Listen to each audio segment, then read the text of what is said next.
Wait. Not between this. I'm going ahead. Please. Not between this. Let me finish this.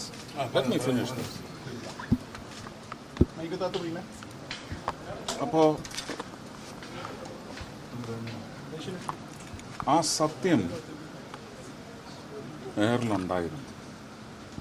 ആ സത്യം തൃശ്ശൂരിലെ ജനങ്ങൾ, ഞാൻ അവരെ പ്രജാദൈവങ്ങളെന്ന് ആണ് ഇപ്പോൾ വിളിക്കുന്നത്. ആ പ്രജാദൈവങ്ങൾ ആ സത്യം തിരിച്ചറിഞ്ഞു.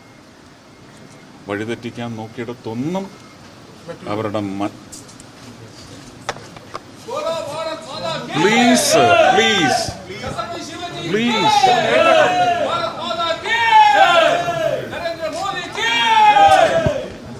അവരുടെ മനസ്സിനെയും അവരുടെ തീരുമാനങ്ങളെയും ഒക്കെ വഴിതെറ്റിച്ചു വിടാനും വക്രവഴിക്ക് തിരിച്ചുവിടാനും നോക്കിയെടുത്തുന്ന ദൈവങ്ങളെല്ലാം അവരുടെ മനസ്സ് ശുദ്ധമായി തിരിച്ച് എൻ്റെയും എന്നിലൂടെ എൻ്റെ രാഷ്ട്രീയ കക്ഷിയിലേക്കും അവരുടെ നിശ്ചയങ്ങൾ തിരിച്ചു വിട്ടെങ്കിൽ ഇത് അവർ നൽകുന്ന അനുഗ്രഹം കൂടിയാണ്, വലിയ അനുഗ്രഹം.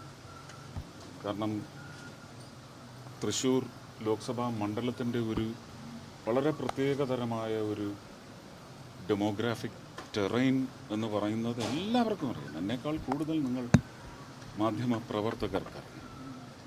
ഇതൊരു അതിശയം എന്ന നിലയ്ക്ക് നിങ്ങൾ ആർക്കെങ്കിലും തോന്നിയാലും ഈ അതിശയം ഇമ്മിനൻ്റായിരുന്നു. അതൊരു സ്റ്റോം പോലെ കഴിഞ്ഞ് 21 ശേഷം കുറഞ്ഞു കൂടിയതാണ് ഇന്ന് പെയ്തിറങ്ങുന്നത്. എനിക്കും എൻ്റെ കുടുംബത്തിനും വലിയ ഖ്യാതിയാണ് ഈ വിജയം നേടിത്തരുന്നത്. എനിക്കെൻ്റെ കളിയാട്ടം നാഷണൽ അവാർഡ്, എനിക്കെൻ്റെ മക്കൾ, എനിക്കെൻ്റെ കുടുംബം, ഇതെല്ലാം വലിയ അനുഗ്രഹങ്ങളാണ്. പക്ഷേ ആ അനുഗ്രഹം എന്ന് പറയുന്ന സ്ഥിതിക്ക് മേൽ എത്ര ഘനത്തിലുള്ള വൃഷ്ടിയാണ് നടക്കുന്നതെന്ന് എനിക്ക് പറഞ്ഞറിയിക്കാൻ പറ്റുന്നില്ല. ഞാൻ തൃശ്ശൂരിലെ യഥാർത്ഥ മതേതര പ്രജാദൈവങ്ങളെ വണങ്ങുകയാണ്. അവർ മൂലം മാത്രമാണിത് സാധ്യമായിരിക്കുന്നത്. അവരെ ഒരുപക്ഷെ ഈ പക്ഷത്തേക്ക് കൊണ്ടുവരുന്നതിന് വേണ്ടി പണിയെടുത്ത 1200 ചില്ലുവാനം ബൂത്തുകൾ, ആ ബൂത്തുകളിലെ മുഴുവൻ പ്രവർത്തകരല്ല, ആ ബൂത്തുകളിലെ വോട്ടർമാരടക്കം പ്രചരണത്തിനിറങ്ങി.